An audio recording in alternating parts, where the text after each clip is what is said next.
Un capacitor es un dispositivo eléctrico que guarda energía eléctrica y se construye con dos placas conductoras que están colocadas de forma paralela y un material aislante que se llama dieléctrico, el cual se encuentra en medio de estas dos placas. El símbolo para el capacitor en un circuito es el siguiente. El capacitor es un elemento pasivo que almacena energía de forma que pueda regresar al circuito.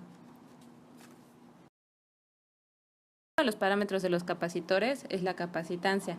La capacitancia se calcula C es igual a Q sobre B, donde C se representa en farads con una F, Q es coulombs y se representa con una C, y B son los volts que se representa con una B.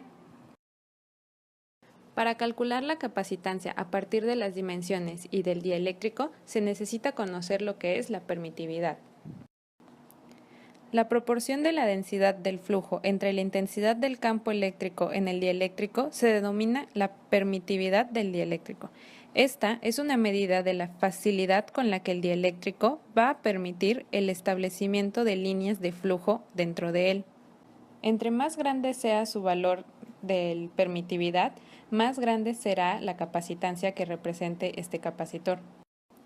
Cuando decimos permitividad cero, nos referimos a la permitividad del vacío o el aire. Para calcular la permitividad relativa, la cual nos referimos a la permitividad de cada material dieléctrico, se tiene que calcular permitividad relativa es igual a la permitividad entre la permitividad cero. La capacitancia será mayor si se disminuye el área entre las placas, se reduce la distancia entre estas o si cambia el dieléctrico. Ahora podemos observar la fórmula de capacitancia tomando en cuenta el área y la distancia y la permitividad. Tipos de capacitores. De los tipos de capacitores tenemos dos diferentes, fijos y variables. Dentro de los fijos tenemos el de mica, de cerámica, electrolíticos, de tantalio y de película de poliéster. Y en los variables tenemos los que son por medio de un eje y de tornillo.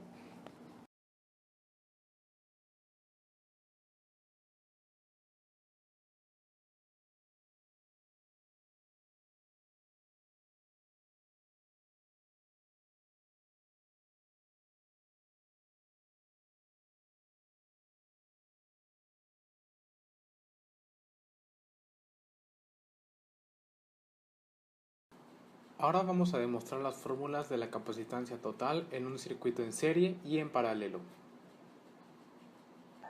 Lo primero que tenemos que identificar es la posición de los capacitores, ya sea que estén en serie o en paralelo.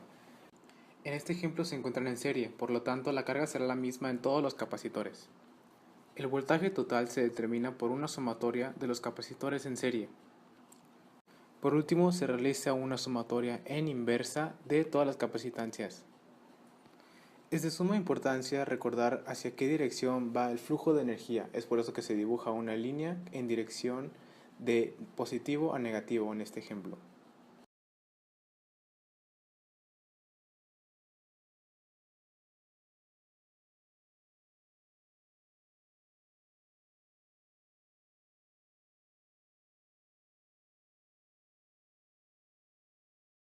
Ahora vamos a determinar las fórmulas que son totalmente diferentes cuando los capacitores se encuentran en paralelo.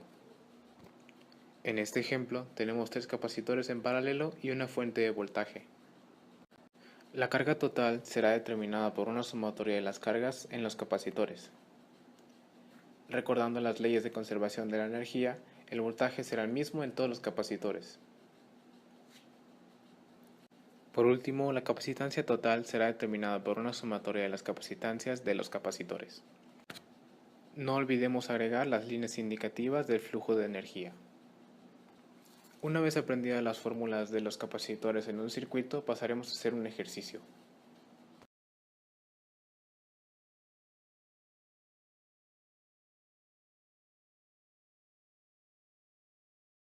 Se sabe que los capacitores 2 y 3 se encuentran en paralelo, por lo tanto, sumándolos hará mucho más sencillo resolver este circuito. Dibujamos el nuevo circuito con las nuevas medidas de los capacitores 2 y 3, que son 6 microfaradios. El capacitor 1 con el capacitor 2 y 3 se encuentra en serie, por lo tanto se realiza una suma inversa de estos, obteniendo así como resultado de capacitancia total 2 microfaradios.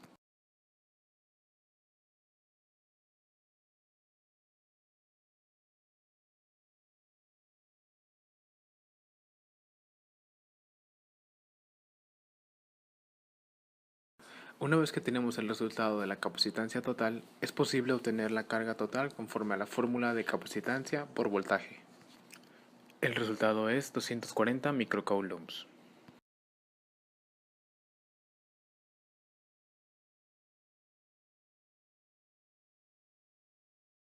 Como el capacitor número 1 se encontraba en serie, este tendrá la misma carga que la carga total resultante.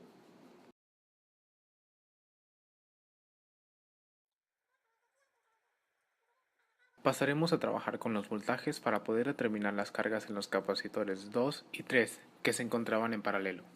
Siguiendo los principios de la ley de Ohm, pero en capacitores, el voltaje es igual a la carga sobre capacitancia. Con esto determinaremos el voltaje en el capacitor número 1. El voltaje para los capacitores 2 y 3 será el mismo. Estos se pueden obtener restándole el voltaje 1 al voltaje total.